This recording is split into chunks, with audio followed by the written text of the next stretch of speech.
and welcome back to the Money Cross podcast, a space for honest, unfiltered conversation about people following Jesus in their own unique way. In each episode, we'll be hearing their real stories of their faith, their calling, their growth, and exploring how God works in the everyday, in the unexpected, and even in the messy moments of life. Together, we'll explore what it looks like to walk with Him step by step and day by day in the middle of life's journey. So welcome to the first episode in the interview series. We're joined by Robison over in Albania, of all places. If you've watched the last episode, you'll understand a little bit more. And what we're trying to do with this series is to talk to as many people as we can. Different backgrounds, different countries, different ages, to find out how God has been working in their lives, to see what we can learn. I hope you enjoy the interview. How are we doing, Graham?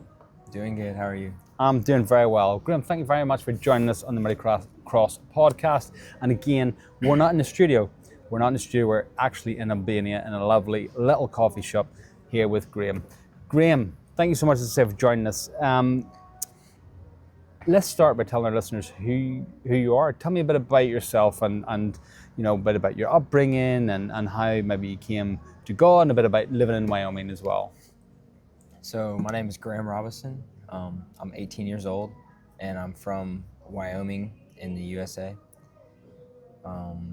I am currently serving in Albania, and I've been in missions for just over a year now. And your background in faith, is that something that's come from your family, or is that something that you find on your own? So I was raised in a Christian family. I have a very strong Christian lineage on my dad's side. Right. My grandpa and his side of the family are a huge blessing to me. They support me a lot. My dad really is one of my biggest supporters on my journey. Oh, that's absolutely fantastic. And when you first started, when we're younger, maybe I'll start with it this way. When we're younger, we kind of have our faith is sort of carried by our parents. And then it comes to around teenage years, usually, we kind of develop that own faith. We find our own faith within God. And tell me a bit about your journey in that and kind of where or how it's led you to now. Yeah, so growing up, we always went to church, and we always, worship songs were always playing. I went to Sunday school. My parents always told me about Jesus. I gave my life to Christ when I was about 7. Right. I think somewhere around that age. As soon as I began to really understand what it meant to give your life to Jesus. As I went through school growing up, I went to public school, and things were never great. I never really sought after the Lord, Right. like I do now. Especially through middle school, I was always hanging out with the wrong groups, doing the wrong things. It wasn't until I went to my Discipleship Training School, my DTS, that I really found the Lord and began to just dive in head first after Him. And DTS, can you, just for our viewers that don't know, can you explain what that is and kind of how that works then? So I went to a YWAM DTS, which is an organization called Youth with a Mission, YWAM. And DTS is a discipleship training school. YWAM is an organization for the youth. They have their main course is a discipleship training school that is 6 months, 3 months of what we call the lecture phase, which is learning, being discipled, learning to grow in your faith, and how to use that to reach others. And the second 3 months are a full-time outreach, where you're in different parts of the world, serving the Lord, serving the local communities, local churches. YWAM is a huge organization. They have, I believe, over 1,300 bases all over the world. Wow. And so I went to my YWAM in St. Moritz, Switzerland, and my outreach was here in Albania. Wow, and that's quite intensive actually, when you look at what you had to go through. And so that's all done. You mentioned in blocks, 3 month blocks, but that's all one after the other as well. It's not you come back and redo those that's in one block straight away. So what, Yeah. what countries did your DTS take you to? So the first part of my DTS, the lecture phase, was in St. Moritz, Switzerland. Right. And that's where we had our classes, learned every day. We stayed at our base there. And every week speakers would come in. During that lecture phase, we were fortunate. We went to the Republic of Ireland to go on a 2-week outreach. A lovely place to be. Not that I'm being biased, but yeah, go on. It was great. We worked with we found a small local church there in a very small town. I can't remember the name, but it was in the southern part of Ireland. Yeah. After that, we came back to Switzerland, and then we went to Albania. For 2 months or 3 months. Right. Okay. And so we're obviously here in Albania now, but you mentioned that obviously your DTS took you to Albania, but you came back to Albania again. Can you explain how that came about? So during my DTS, specifically on my outreach, I was having a lot of struggles with how I valued myself, and how I saw myself in terms of being helpful towards the team, as well as I followed God. I really was hard on myself. I didn't feel like I was seeking him out enough, and I didn't read my Bible every day, and I felt like I was just lacking. And truthfully, I was. And I was really holding it against myself instead of actually making the change. Right. One weekend, about halfway or a little after halfway through outreach, a close friend of mine, an Albanian, Abi, invited me to go to the capital for a Holy Spirit night. Okay. And I remember he told me, he was like, "You've never seen anything like this before. This will be one of the best experiences you ever had." And so I trusted him, and I was like, "All right, let's go." And so that evening, the worship was going. It was really great. I was sitting there in prayer, and I was like, "What's going on, Lord? Why am I just feeling awful?" And almost instantly, I opened my eyes and I looked up, and the speaker, a guy from Kentucky named Brandon Duke, was looking me in the eyes, and he just motioned with his finger to come up, and I looked to my left and right, and I was like, "Me?" And he nodded his head. So I walked up, and he started praying for me, speaking in tongues, praying, and I just started bawling. And it was like a weight was lifted off my shoulders. And he whispered to Mary, he was like, "You need to forgive yourself."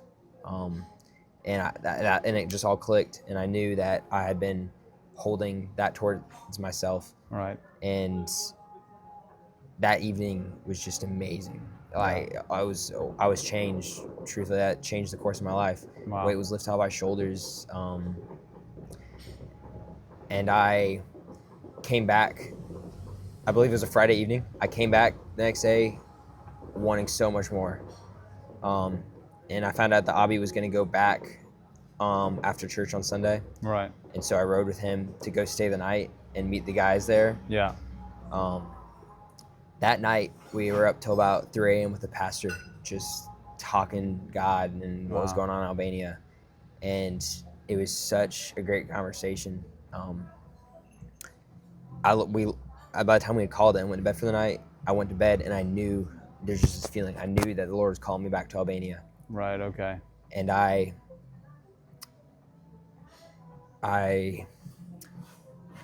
remember I called my dad, and I told him, and I was like, "I don't know how to describe this, but I think the Lord wants me to come back here."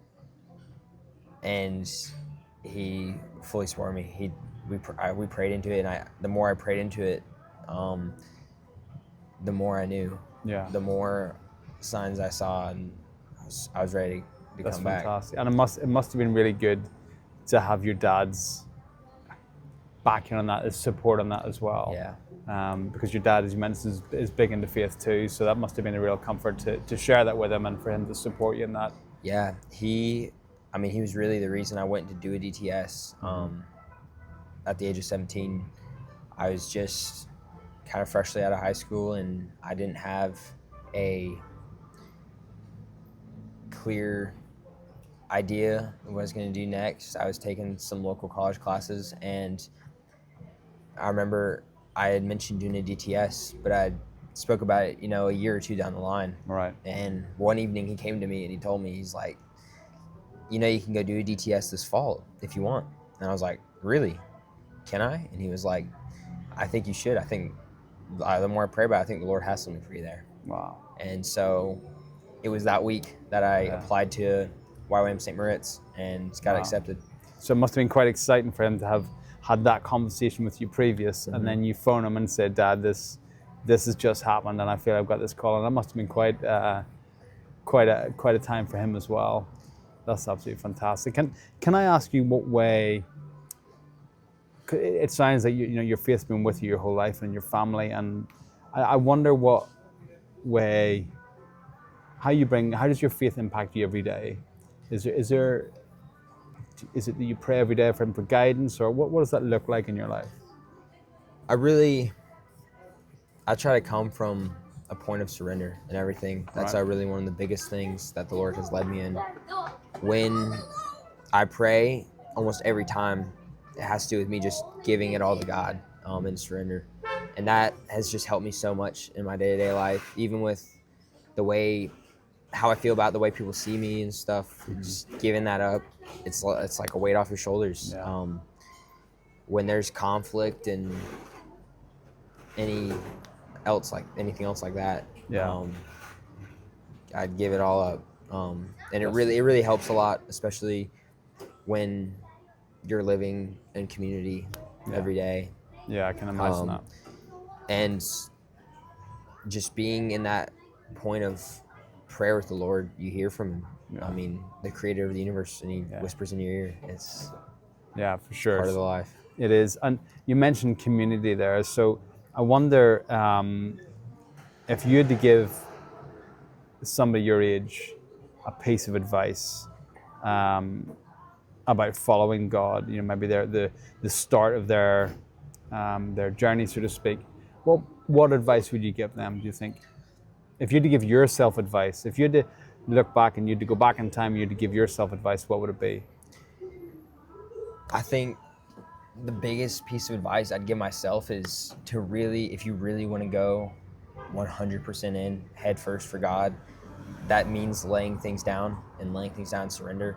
I think a lot of people don't realize that when they have these struggles and things, and they have a hard time really pursuing their faith. Yeah. A lot of that comes from being in a place of holding on to things that they need to let go of. And what type of things? So give me some examples of things perhaps that you've had to lay down.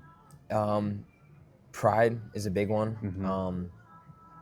As well as, even when you come to the mission field, you give up so many things. Just like I'm not with my family. That's one. It's a big one. I give up my time with my family. Some of the luxuries you have in the U.S. You can't flush your toilet paper here. You can't find certain foods. You give up. There's just a lot of those things you give up when you come to a place like Albania. And of course that, changes a lot based on who you are and where you're going. But that's just one example in my life of things that you give up. Yeah, no, absolutely. And I'm wondering also, you spoke about your dad and how he's obviously had a big influence in your life. How does the rest of your family, your wider family, your church, your community, what do they think, or how do they support you, or do they support you back home? I'm not just talking financially. Financially is one aspect when you're on mission, but there's lots of other ways that support can come. Yeah, I have lots of people. I'm very blessed to have lots of people who pray for me in my local church, in my grandpa's church, as well as some of my closest friends. Some of my best friends are people that I was with for 6 months from my DTS who are now from all over the world, in the UK and South Africa and Switzerland. And pray for each other a lot. And do you use that in terms of keeping in touch with each other? Do you ask them for prayers, like I'm facing a difficult time, or there's a project coming up I really could do with your prayers? Are you in that close a contact of those? what I guess I'm trying to get at here is to help other people understand how prayers really do help, because it's okay me thinking, okay, Graham's over in Albania, I'll pray for Graham. That's a very general way to pray for you, but do you keep in contact with these guys and ask for more specific prayers? I do. It's usually sometimes anywhere from every other week to a month or two when we talk. One of my very close friends, Reinhard, is in South Africa. Right. And every time I talk to him, he brings up something that he could use prayer for, and I bring something I can pray for. No, that's special. I mean, I think, connection like that in brotherhood is so important, I think, because as I said, it's good to pray for people generally, but it's nicer to have more specific prayers to really help in those times. So kind of leading on from that, I want to know, or I'm curious to know, scripturally wise, is there any particular scriptures, I'm not going to ask you to quote right now, don't panic, but is there any scriptures that you find particularly helped you through your time of missionary thus far, that you would always lean back on? Proverbs as a whole is probably my most read book of the Bible. Right. Okay. I like to read. There's 31 books in Proverbs, I believe, and I like to read one every day of the month. Okay. For the date. That's quite specific. What is it that draws you to Proverbs? Proverbs is a whole lot about wisdom. There's just so much to grasp from what a small book it is. Yeah. Proverbs and Psalms are those are my go-to. Yeah. Especially when I feel like I'm searching for someone to read. Yeah. Proverbs, as well as for prayers. Yeah. Proverbs is one of mine too, and Proverbs 3:5. For anyone that's watching this, you'll know from the other episodes in the different series, it crops up all the time. Lean not on your own understanding. So it's definitely a great book. Yeah. Proverbs 1:7. Fear of the Lord is the beginning of knowledge. Is one of my favorite verses. Yeah, that's really cool. Thank you for sharing that. I'm gonna end it with this. I asked obviously about your family and your community praying for you. The viewers watching, if they want to support you and offer prayers, is there anything coming up that you feel that they could support you with in their prayers? I definitely have to say just prayer for for open doors as I go through my walk with Christ. I definitely am just looking for the next thing the Lord has for me, whether that's coming back to Albania after this outreach or going somewhere else. That would definitely be my biggest ask for prayer. Oh, fantastic. Graham, thank you so much for joining us on the Muddy Cross podcast. It's been an absolute delight, and I do wish you all the best here in Albania and whatever the future holds for you. So thank you. Thank you, Dee. Guys, thank you very much, as always, for joining us on the Muddy Cross podcast. Thank you for your support. Please do hit that like button. Make sure you share out this episode, and make sure you leave a comment as well. We love to read them and we do listen to them. Guys, stay rooted in Christ, stay strong, and we'll see you on the next episode. Bye.